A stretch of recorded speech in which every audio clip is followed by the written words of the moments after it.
Kirk Franklin est un nom qui se démarque dans le gospel contemporain, reconnu pour son approche innovante mêlant gospel traditionnel et sonorités urbaines. Malgré ses Grammy Awards, la vie de Franklin n'a pas été de tout repos. Si sa musique a apporté de la joie à de nombreux foyers, son parcours personnel a été marqué par de profondes épreuves. Récemment, après avoir fêté ses 54 ans, Franklin s'est confié sur les difficultés qu'il a rencontrées, révélant un aspect de sa vie que beaucoup n'imaginaient pas. De son abandon enfant à sa jeunesse difficile avant d'atteindre enfin la célébrité, les ténèbres qui ont obscurci sa vie sont surprenantes. Mais qu'a bien pu cacher Kirk Franklin pendant toutes ces années? Découvrez avec nous les révélations que cette icône musicale a enfin mises au jour, confirmant des soupçons de longue date. Commençons par les premières années de la vie de Kirk Franklin. Une histoire marquée à la fois par les difficultés et la résilience. Né Kirk Smith le 26 janvier 1970 à Fort Worth, au Texas, Franklin a connu des débuts difficiles lorsque sa mère l'a quitté à l'âge de 4 ans. Cet abandon l'a plongé très tôt dans un monde d'incertitude et de difficultés. Heureusement, sa tante, Gertrude Franklin, est intervenue pour lui apporter la stabilité et l'amour dont il avait désespérément besoin. Accueillant Kirk chez elle, tante Gertrude est devenue son guide, nourrissant son potentiel et lui inculquant les valeurs qui façonneraient son avenir. Malgré la protection aimante de sa tante Gertrude, la vie de Kirk demeurait semée d'embûches. Les difficultés financières de sa famille et le quartier difficile dans lequel il vivait l'exposaient aux dures réalités de la rue. L'environnement était difficile, avec la menace constante de l'implication dans un gang et d'autres influences négatives qui pesaient sur lui. Pourtant, la détermination inébranlable de tante Gertrude à protéger son neveu de ces dangers joua un rôle crucial dans son développement. Dès son plus jeune âge, Kirk manifeste un talent musical extraordinaire. Reconnaissant son potentiel, sa famille l'inscrivit à la chorale de l'église alors qu'il n'avait que 4 ans. C'est là que la voix remarquable de Kirk a commencé à captiver le public, révélant un don qui allait le mener à la célébrité. À 11 ans, son parcours musical a pris un tournant décisif lorsqu'il a pris la tête de la section adulte de la chorale de son église. Ce rôle a été déterminant dans le développement de ses talents et de sa passion pour la musique. Cependant, hors du sanctuaire de l'Église, Kirk luttait contre les tentations et les dangers de son environnement. Ses tendances rebelles et les dures réalités de la rue menaçaient constamment ses aspirations. Un moment décisif survint lorsqu'à 15 ans, Kirk fut témoin de la mort tragique par balle d'un ami proche. Cet événement traumatisant l'a forcé à réévaluer ses choix de vie et l'importance des conseils de sa tante. Il est devenu évident que son soutien était crucial pour sa survie et sa réussite. La percée professionnelle de Kirk a commencé lorsqu'il s'est davantage impliqué dans son église locale et a démontré son style musical inventif.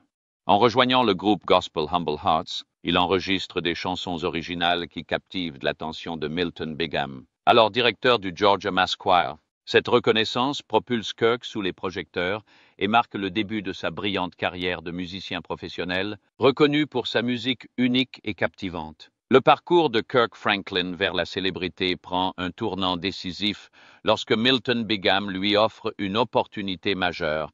Reconnaissant le talent exceptionnel de Franklin, Bigham lui proposa de diriger la chorale de masse de DF2. Sous sa direction, la chorale enregistra l'une des compositions de Kirk, Every Day with Jesus. Cette visibilité permit à Franklin de percer à nouveau lorsqu'il se produisit à la convention du Gospel Music Workshop of America en 1990. À seulement 20 ans, en 1992, Kirk Franklin était sur le point de faire un bond en avant dans sa carrière. Déterminé à prendre son destin en main, il franchit une étape décisive en fondant son propre groupe vocal, The Family. Ce choix stratégique lui permit de capitaliser sur son succès grandissant et de se forger une identité musicale unique. La même année, Franklin signe avec Gospel Centric Records, ouvrant ainsi la voie à une plus grande diffusion sur la scène gospel. En 1993, The Family sought son premier album, Kirk Franklin and the Family. Cet album marque un tournant dans la carrière de Franklin. Avec des singles comme Why We Sing et Silver and Gold, l'album a rencontré un vif succès auprès du public et est rapidement devenu un phénomène. Son succès a été remarquable, atteignant le statut de disque de platine après seulement 42 semaines au classement Billboard Top Gospel Albums. Le triomphe inattendu de Kirk Franklin et de sa famille a non seulement consolidé la position de Franklin dans le monde du gospel, mais a également démontré sa capacité à toucher et à captiver un large public. Le succès de Kirk Franklin avec Kirk Franklin and the Family a dépassé ses espérances les plus folles. Mais ce n'était pas un hasard. Alors que de nombreux artistes gospel de son époque peinaient à toucher un public plus large que leur public traditionnel, le succès de son premier album a nourri la volonté de Franklin de repousser les limites du gospel, malgré les critiques de certains membres de l'industrie musicale, favorables à un son gospel plus traditionnel et jugeant sa fusion des genres trop radicale. Kirk est resté fidèle à sa vision. Sa persévérance a porté ses fruits, car il a continué à innover tout au long des années 1990 et 2000. Des albums comme Hero, The New Nation Project et What You're Looking For ont été bien accueillis, satisfaisant la soif de musique nouvelle et entraînante de ses fans. La sortie de What You're Looking For en 1996 a été particulièrement marquante, marquant un tournant dans la carrière de Franklin. L'immense popularité de l'album, notamment auprès du jeune public, lui a valu une nomination aux Grammy Awards pour le prix du meilleur album de soul contemporaine, consolidant ainsi sa réputation d'artiste pionnier du gospel contemporain. Kirk Franklin semblait avoir trouvé le moyen de s'adapter aux goûts musicaux dominants de son époque. Ses albums suivants, notamment The New Nation Project, 1998, consolidèrent encore sa position dans l'industrie. Avec des singles comme Lean on Me et Revolution sortis la même année, Franklin capitalisa sur le succès de ses débuts. Cet album était bien plus qu'une simple continuation de ses précédents travaux. C'était une plongée profonde dans ses expériences personnelles, reflétant à la fois ses difficultés passées et ses triomphes actuels. Malgré l'évolution de son style, Kirk restait ancré dans les thèmes spirituels qui caractérisaient sa musique. La sortie de The Rebirth of Kirk Franklin en 2002 marqua une nouvelle étape importante dans sa carrière. Cet album, qui comprenait le tube Hosanna, témoignait de l'innovation et de l'influence constante de Franklin dans le domaine du gospel. Si certains traditionalistes résistaient encore à son mélange distinctif de gospel et de sonorités contemporaines, l'approche unique de Franklin était indéniable. Il avait réussi à se faire une place et, malgré un scepticisme initial, il était résolu à s'engager dans son art et déterminé à laisser une empreinte durable sur le monde de la musique. En 2005, Kirk Franklin a sorti un album qui continuait d'explorer les thèmes de l'espoir et de la rédemption. Intitulé Hero, l'album comprenait des morceaux puissants comme Looking for You et Imagine Me, qui ont profondément touché les auditeurs. L'impact de l'album l'a encouragé à repousser encore plus loin les limites de son art. L'esprit d'innovation de Kirk s'est à nouveau manifesté avec la sortie de Hello, Fear, en 2011. Cet album a marqué un nouveau chapitre dans sa carrière, abordant des questions sociétales urgentes à travers sa musique. Hello, Fear a été accueilli avec éloge et reconnaissance, démontrant la capacité de Kirk à mêler gospel et thèmes contemporains tout en restant fidèle à ses racines spirituelles. Les réalisations de Kirk Franklin dépassent l'ordinaire. Il détient le record du plus grand nombre de Grammy Awards dans le genre gospel. Son impressionnant palmarès comprend également plus de Dove Awards et de Stellar Awards que tout autre artiste gospel, témoignant de son excellence constante et de son impact dans ce domaine. Les chansons de Franklin ont non seulement été largement acclamées, mais ont également bénéficié d'une diffusion radiophonique importante, établissant des records de longévité et de popularité sur les stations gospel. Avec des millions de disques vendus dans le monde, il compte parmi les artistes gospel les plus vendus de tous les temps. Son style innovant et sa sonorité contemporaine ont joué un rôle clé dans la diffusion du gospel auprès d'un public plus large, ainsi que dans les collaborations avec d'autres célébrités. Le parcours de Kirk Franklin vers la gloire et le succès a été tout sauf solitaire. Au fil des ans, il a collaboré avec un large éventail d'artistes, dont Mary J. Blige, Bono, Yolanda Adams, TobyMac et Stevie Wonder. Une collaboration notable avec Mary J. Blige, reine du hip-hop soul, a donné naissance au puissant titre Lean on Me, sur lequel participait également Bono, Crystal Lewis, Tamela Mann et Air. Kelly, ce titre est devenu un tube, résonnant aussi bien sur les radios gospel que profanes. Les fréquentes collaborations de Franklin avec Yolanda Adams ont donné naissance à une musique émouvante qui a touché de nombreuses personnes, mettant en valeur leur remarquable synergie vocale. Son travail avec TobyMac, artiste chrétien contemporain reconnu, a démontré la polyvalence de Franklin et sa capacité à s'épanouir dans différents styles musicaux. De plus, Franklin a collaboré avec le légendaire Stevie Wonder sur la chanson Why, Une collaboration qui a enthousiasmé les auditeurs et a encore accru son attrait musical. Ces partenariats ont non seulement élargi la portée de la musique de Kirk Franklin, mais ont également contribué à élever le gospel dans le paysage musical au sens large, soulignant son influence considérable et sa capacité d'adaptation. Luttes de la vie et défis personnels au milieu de la célébrité.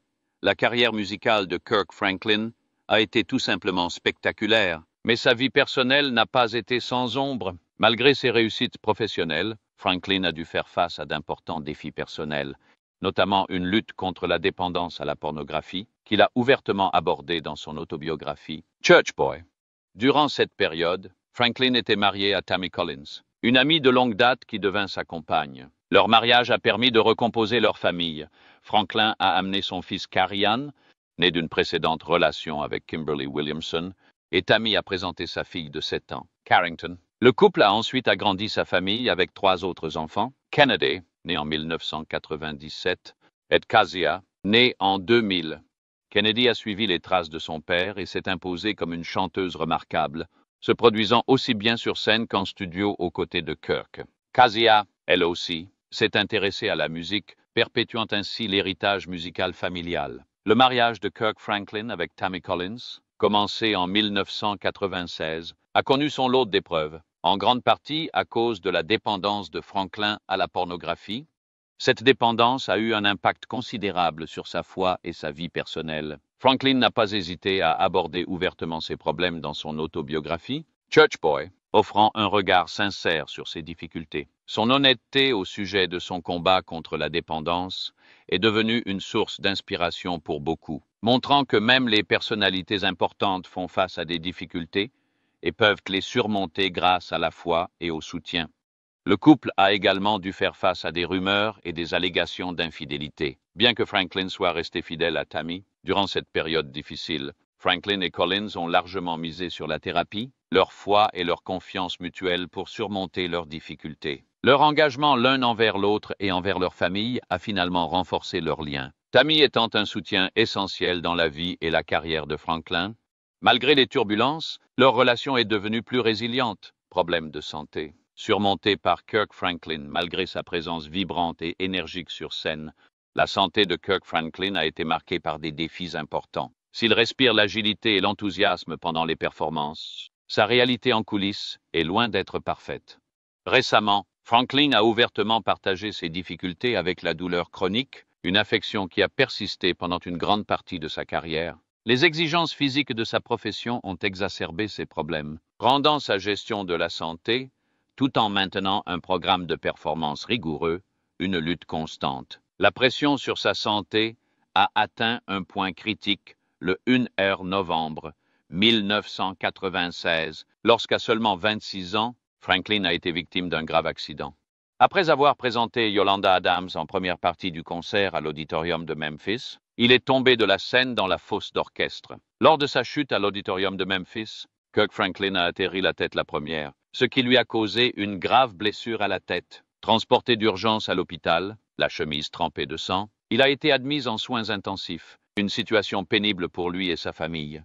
Heureusement, le rétablissement de Franklin a été grandement facilité par l'amour et le soutien indéfectible de son épouse, Tammy Collins. Il a également été encouragé par une vague d'encouragement de la part de ses fans du monde entier, qui l'ont inondé d'appels, de cartes postales et de vœux de bonheur pendant son séjour à l'hôpital. Motivé par le désir ardent d'assister aux prochains Stellar Awards, Franklin s'est concentré sur son rétablissement avec détermination. Un mois seulement après son hospitalisation, il a fait un retour remarqué lors de l'événement. Sa grande apparition a non seulement fait la une des journaux, mais a aussi marqué un retour triomphal sous les projecteurs. Aux Stellar Awards, Franklin a été la star de la soirée, remportant 5 prix, dont celui de l'artiste de l'année. La décision de Kirk Franklin d'assister aux Stellar Awards était tout sauf ordinaire. Il expliqua à sa femme, Tammy Collins, que sa présence était motivée par une puissante déclaration de foi. « Je voulais ridiculiser le diable », déclara Franklin.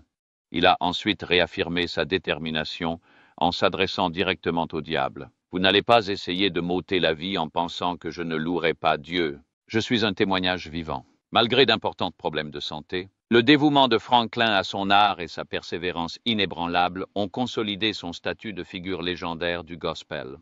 Sa résilience face à l'adversité lui a valu l'affection de ses fans et a consolidé sa place dans leur cœur. Au-delà de ses réalisations musicales, Kirk Franklin a apporté une contribution substantielle à la communauté grâce à sa fondation Kirk Franklin, créée en 1997.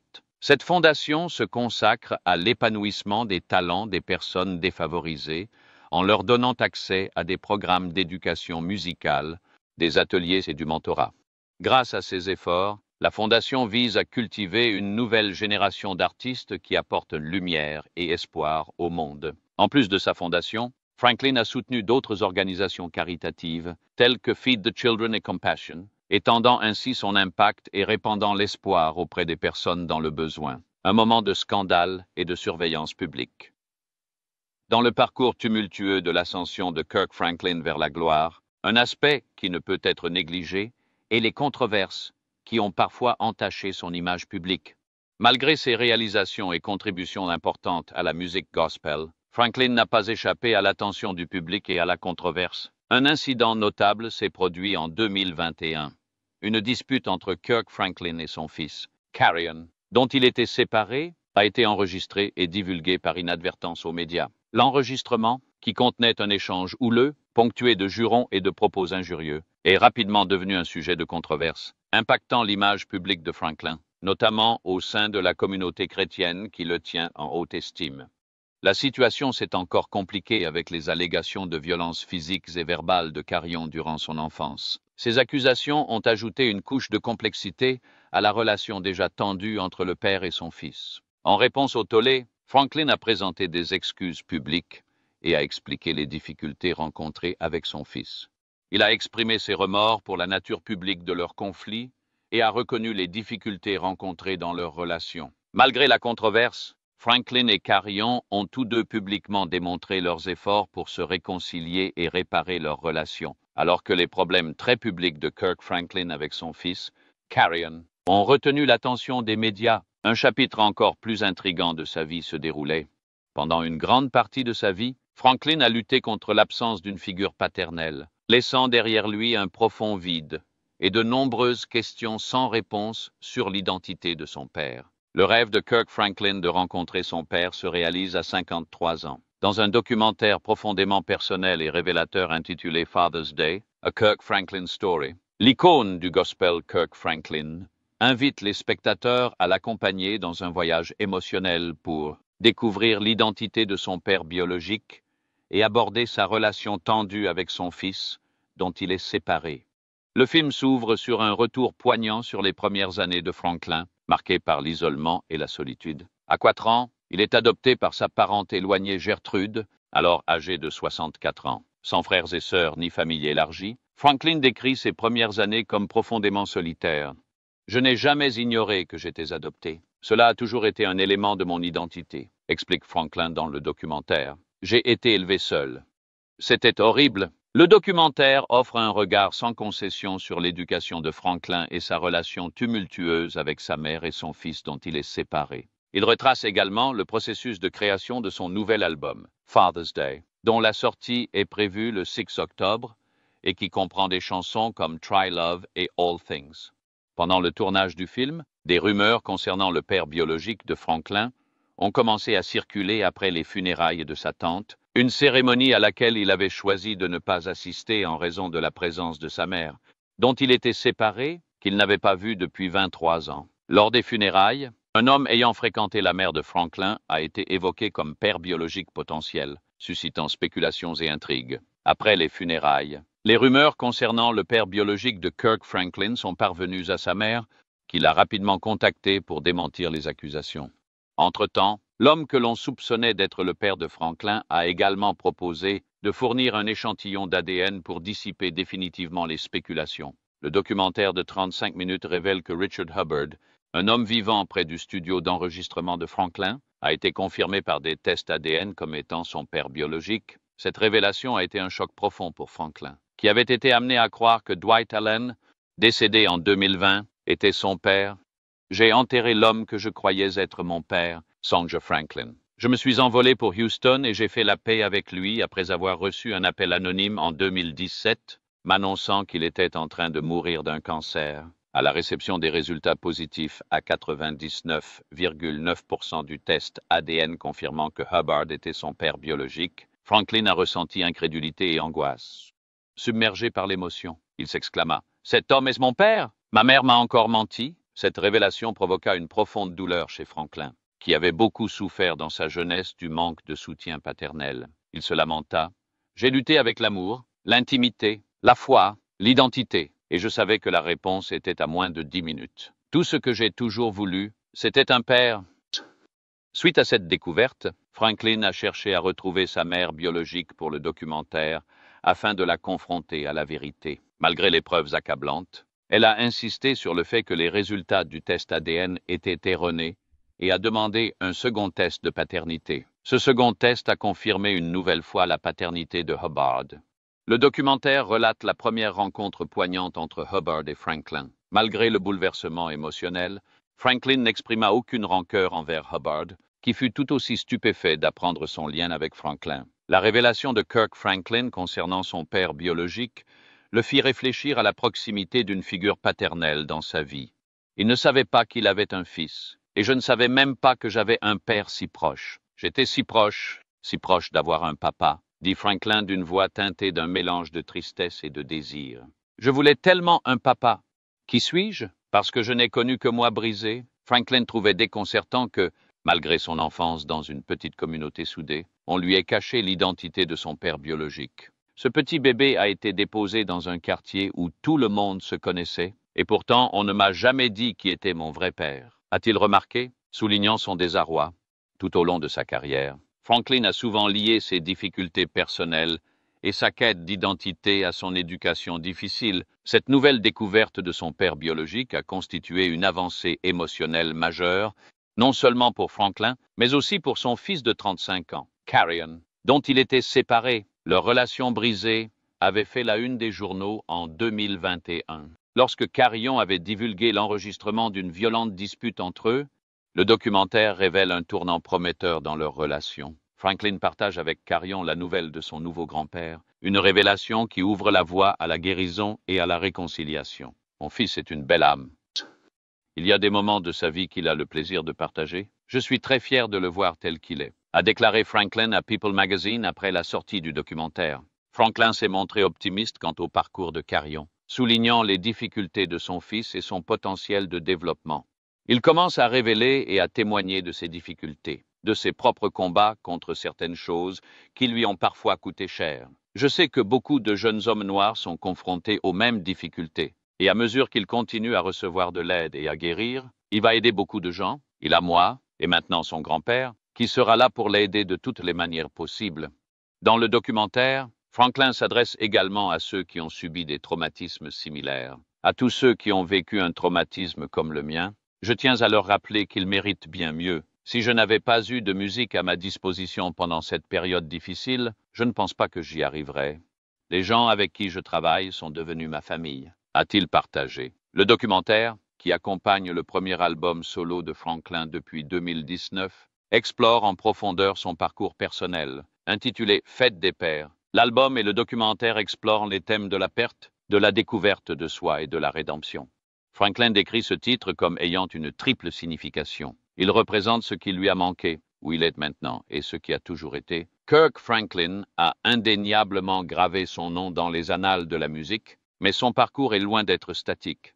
Dans un monde du gospel en constante évolution et extrêmement compétitif, rester pertinent exige innovation et résilience constante. Franklin a relevé ces défis avec brio, faisant évoluer son style musical sans cesse pour rester à l'avant-garde de l'industrie. Même à 54 ans, sa capacité d'adaptation laisse présager de nombreuses autres réalisations de cette icône musicale. Que pensez-vous du parcours de Kirk Franklin et des défis qu'il a rencontrés? Partagez vos impressions dans les commentaires ci-dessous. Si vous avez aimé cette vidéo, n'hésitez pas à aimer, partager et vous abonner à notre chaîne. Et n'oubliez pas de regarder la prochaine vidéo sur votre écran. Vous allez adorer